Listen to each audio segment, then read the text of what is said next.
Panorama group, जो सोचता है वो करता है। आपके अपने सपनों का आशियाना। नमस्कार, आप देख रहे सिटी पोस्ट लाइव और मैं हूं आपके साथ नेहा मिश्रा। करीब 3 साल से बिहार में लगातार सियासी यात्राएं और संभावनाएं करने वाले प्रशांत किशोर की पार्टी को इन चुनाव में बड़ा झटका लगा है। ऐसा तब है जब प्रशांत किशोर बीजेपी से लेकर जेडीयू और टीएमसी तक कई दलों को सत्ता तक पहुंचाने का दावा करते रहे। अब प्रशांत किशोर खुद अपनी जन स्वराज पार्टी के लिए ज्यादा कुछ नहीं कर पाए। चुनाव अभियान के दौरान उन्होंने कई मौके पर दावा किया था कि इस बार बिहार में बदलाव होगा और नीतीश कुमार मुख्यमंत्री नहीं बनेंगे। तो आइए इस पर बातचीत करते हैं, क्या है पूरा मामला। तो इस पर बातचीत करने के लिए मेरे सहयोगी मुस्कान प्रत्यूष हैं। तो मुस्कान जी, जन स्वराज का प्रदर्शन इतना शर्मनाक क्यों रहा? देखिए, बिहार विधानसभा चुनाव में प्रशांत किशोर की जो जन स्वराज पार्टी का प्रदर्शन है बेहद खराब रहा। 0 पे आउट हुए हैं और पार्टी ने बिहार की सभी 243 सीटों पर चुनाव लड़ने की योजना बनाई थी, लेकिन वोटिंग से पहले ही उसे झटका लगना शुरू हो गए थे, क्योंकि जन स्वराज पार्टी के कई उम्मीदवारों ने अपना नामांकन वापस ले लिया। इससे प्रशांत किशोर के लिए हालत असहज दिखने लगे थे। प्रशांत किशोर ने कहा था कि उनकी पार्टी या तो अर्श या तो फर्श पे होगी, और उन्होंने इसमें अपनी पार्टी के लिए 10 से भी कम सीटें या 170 से ज़्यादा सीट जीतने का दावा किया था।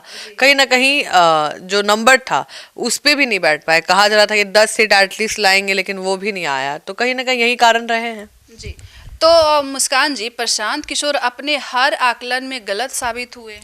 बिल्कुल, उन्होंने साल 2024 के चुनाव को लेकर भी दावा किया था कि बीजेपी को 300 से ज़्यादा सीटें आएंगी, जो सही साबित नहीं हुआ। प्रशांत किशोर की पार्टी के बहुत अच्छे प्रदर्शन की उम्मीद किसी ने नहीं की थी।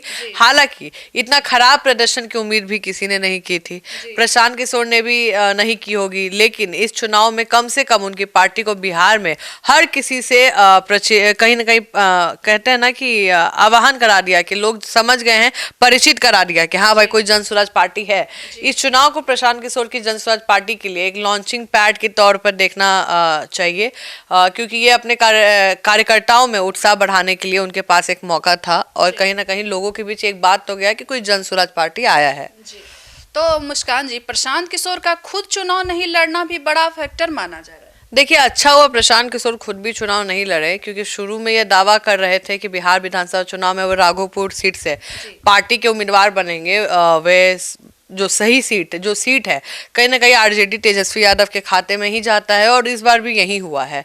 और पीके के इस दाव को एक साहस भरा कदम बताया जा रहा था कि भाई, दिल्ली में आम आदमी पार्टी के अरविंद केजरीवाल ने 3 बार की मुख्यमंत्री शीला दीक्षित को नई दिल्ली सीट से कुछ इसी तरह चुनौती दी थी। केजरीवाल ने न केवल शीला दीक्षित को हरा दिया था, बल्कि दिल्ली में उनकी पार्टी कांग्रेस के विकल्प की तरह महत्वपूर्ण पार्टी बनकर स्थापित हो गए थे। तो सबको लगा प्रशांत किशोर भी कुछ ऐसा होने वाला है, जबकि तेजस्वी यादव ना तो बिहार की सत्ता पर काबिज थे, ना ही उनके पास बहुत ज्यादा सियासी तजुर्बा था। फिर भी प्रशांत किशोर ने अंतिम समय में चुनाव लड़ने से अपना कदम पीछे हटा लिया, और इससे कहीं ना कहीं खराब संदेश किया कि प्रशांत किशोर खुद चुनाव नहीं लड़ रहे हैं। अगर वो लड़ते तो थोड़ा तो उत्सुक रहता लोग कि हाँ भाई, वो खुद भी चुनाव लड़ रहे हैं। वो खुद भी नहीं लड़ रहे थे, तो इससे हुआ कि भाई ठीक है, वो डर गए हैं। विपक्ष ने ये बात फैला दी। तो मुस्कान जी, प्रशांत किशोर ने दावा भी किया था कि इस बार जेडीयू को 25 से कम सीटें आएंगी, और अगर ऐसा नहीं हुआ तो वो राजनीति छोड़ देंगे। क्या ये सच है? बिल्कुल सही बात है, और ये वायरल भी हुआ है। प्रशांत किशोर ने भविष्यवाणी की थी, जो कहीं ना कहीं फेल हो गई है।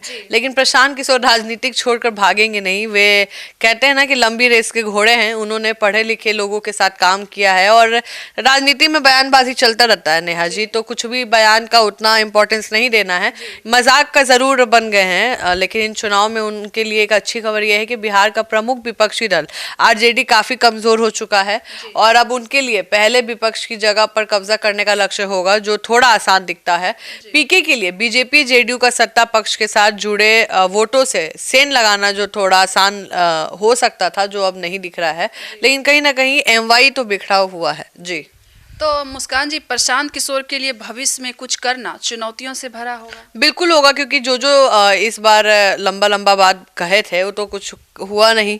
0 पे आउट तो बहुत खराब है, एक भी सीट आता तो बात होता, 0 सीट तो बहुत शर्मनाक वाली बात बिल्कुल। है। तो बिहार में विपक्ष के कमजोर होने से विपक्षी दलों और प्रशांत किशोर के लिए मौजूदा नतीजों के बाद विपक्ष के साथ तालमेल बनाना आसान होगा कि भाई हम आरजेडी के साथ हो जाते हैं, मतलब ऐसा कर सकते हैं अगर करना चाहे तो।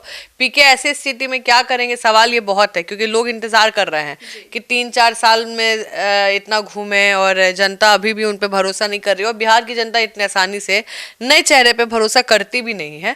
तो इसलिए वे आगे क्या करेंगे इसको बता पाना तो आसान नहीं है, लेकिन मुझे लगता है कि प्रशांत किशोर अभी भागेंगे नहीं, राजनीति में बने रहेंगे, और मुझे लगता है अभी और मेहनत करेंगे और लोकसभा में भी थोड़ा बेटर परफॉर्म करें। जी, तो ऐसे ही डिबेट के लिए बने रहिए हमारे सिटी पोस्ट लाइव के साथ। धन्यवाद।